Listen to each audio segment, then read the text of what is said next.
Hello little friends, welcome back to online story time.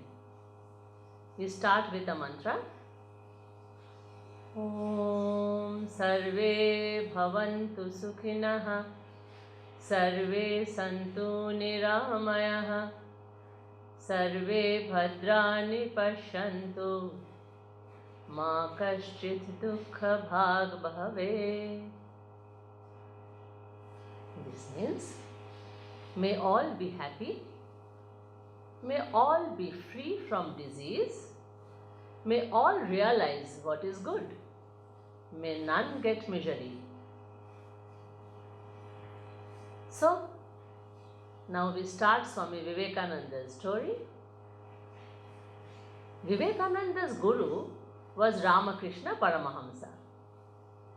From SriRamakrishna, he learned the Vedanta ideal of Hinduism. What is the Vedanta ideal? This means knowing that God is within us. What good it is? It leads to the grand idea that just as God is within me, God is within all beings also. So, you can now ask me, what is its practical side? Is such knowledge useful to us? Yes, of course.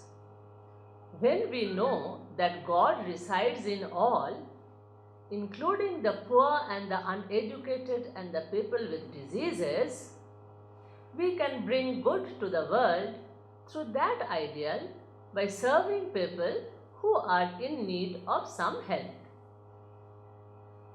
That is equal to serving God alone. Wonderful ideal, isn't it? SriRamakrishna had this genius for spotting the right person for the right job. He wanted his disciples to see God in all beings, and he chose Narrated, the future Swami Vivekananda, to spread his message among the people and encourage all to serve the needy people as worship of God. Understand? Sri Ramakrishna used to Vivekananda as Khap Khola Talwar. You know what it is? An open sword, because Vivekananda was truthful, upright, brilliant and efficient also. He said to his other disciples, the time will come when this boy will shake the whole world to its foundations through the strength of his intellectual and spiritual powers. There is much work to be done by him. Once, Vivekananda asked Sri Ramakrishna to bless him so that his soul can get liberation. Sri Ramakrishna scolded him, "Shame on you! I thought that you would be like a big banyan tree and that thousands of people would rest in your shade. But I see that you are seeking only your own liberation." My boy, there is a higher state than that. You have come to this earth not for your own liberation. You have come to liberate thousands and millions of people, to be like a huge banyan tree and give shelter to millions, to eradicate their misery, to show them the path to God. You will realize one divinity in all. You will do great things in the world. You will bring spiritual consciousness to men and remove the misery of the poor. See, in this way, Sri Ramakrishna made Vivekananda aware that he had a divine mission in life. Once Ramakrishna wrote on a piece of paper, "Narrated will teach the world." It is a very famous quote, Narrated shikkhe dibe. Narrated will teach the world. Vivekananda refused. "No, I won't." But SriRamakrishna said, "Tod hard korbe," meaning your very bones will do it. SriRamakrishna thus gave Vivekananda the divine authorization to spread Vedanta and use it to bring happiness in the life of all. 3 or 4 days before passing away, Ramakrishna called Vivekananda and, asking him to sit before him, he looked at him lovingly and went into Samadhi. Vivekananda felt a subtle force like electric shock was entering his body. Vivekananda felt that SriRamakrishna was transferring his powers to him. He also lost outer consciousness. How long it went on, he had no idea. When consciousness returned, Vivekananda found SriRamakrishna shedding tears of joy. He said affectionately, "Today I have given you my all, and I am now only a poor beggar. By this power, you will do immense good to the world." Thus planting the seed of his mission into Vivekananda, SriRamakrishna passed away. After this, Vivekananda started the Ramakrishna Mutt along with his the other disciples of SriRamakrishna. Then Vivekananda toured entire India as a traditional wandering Hindu monk. At Kanyakumari, the southmost tip of India, Vivekananda felt a great change in him. Sitting on a rock in the sea, he thought about his journey through India, from the snow-capped Himalayas to this land's end. Remember, this is the southernmost tip of India. So from Himalaya to the southernmost point. And he remembered the tremendous poverty of the masses under British rule, the cruelty of caste system, the selfishness of the people. He went on thinking about that. For 3 days he meditated night and day. America flashed in his mind, the land of immense wealth, large-heartedness and optimism. Then the realization came to him that he must go to America to bring back money and ideas for the uplift of the Indian masses. He understood what is his mission. He decided, yes, he would go to the America in the name of millions of poor Indians.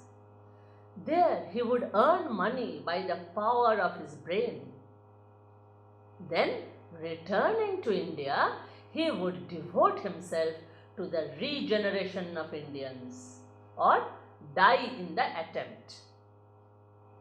He was confident that SriRamakrishna would surely show him the way. It was 1893. When Vivekananda came to know about the Parliament of Religions to be held in Chicago in America, he thought of attending it. Then, many kings and influential people also requested him to represent Hinduism in the Chicago World Parliament of Religions.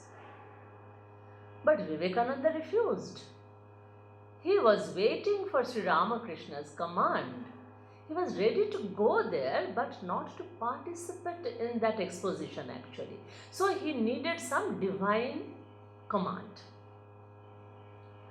One day, while he was in Chennai, Vivekananda had a symbolic dream.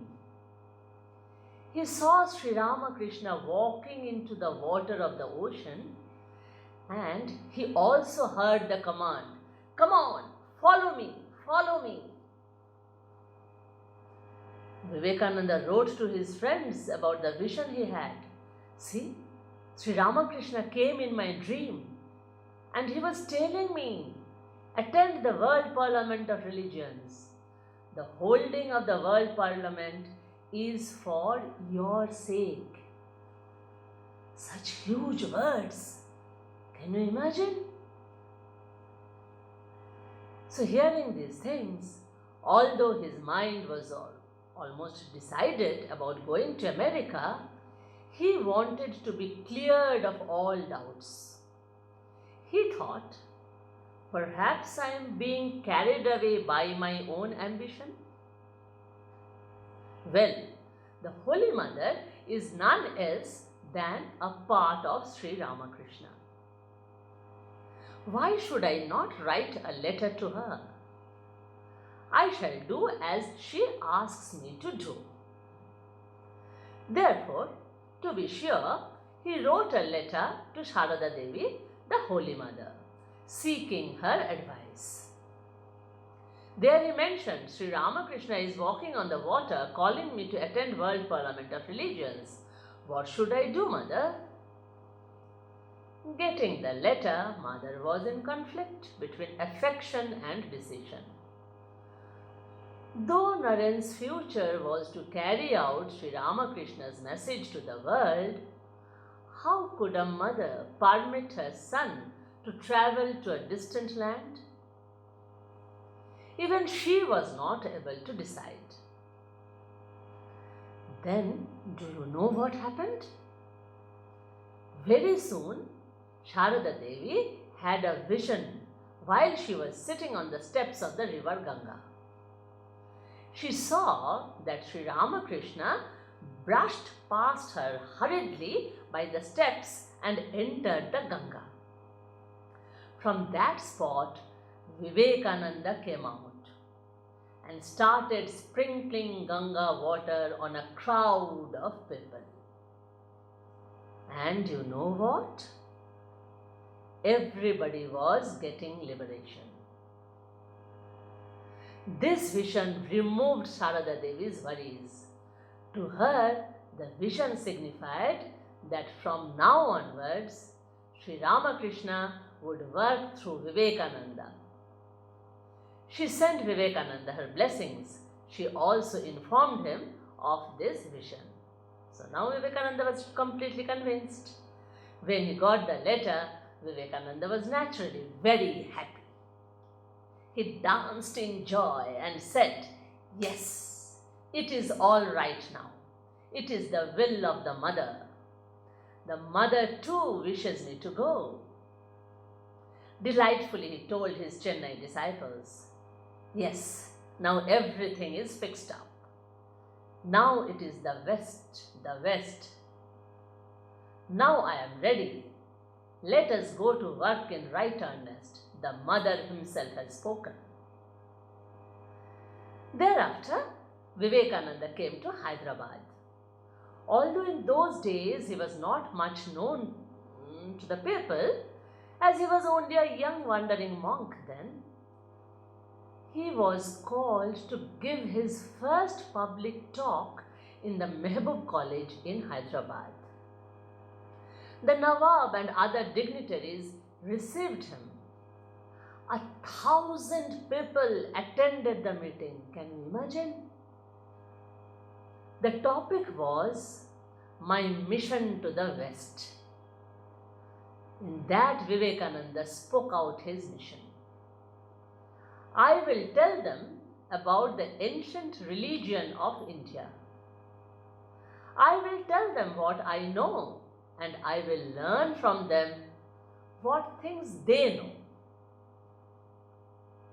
The audience was hugely impressed. With the blessings and protection of Holy Mother, Vivekananda set out to deliver the Vedantic message to the world from the Parliament of Religions in return of aid for the Indian masses. In this way, Vivekananda became successful in his mission to uplift the poor Indians. These were just the starting days of his mission. In my next storytelling time, I will tell you about those incidents. Now, prayer time. Om Bhur Bhuvassuva Tatsavitur Varenyam Bhargo Devasya Dhimahi Dhiyo Yo Na Prachodayat.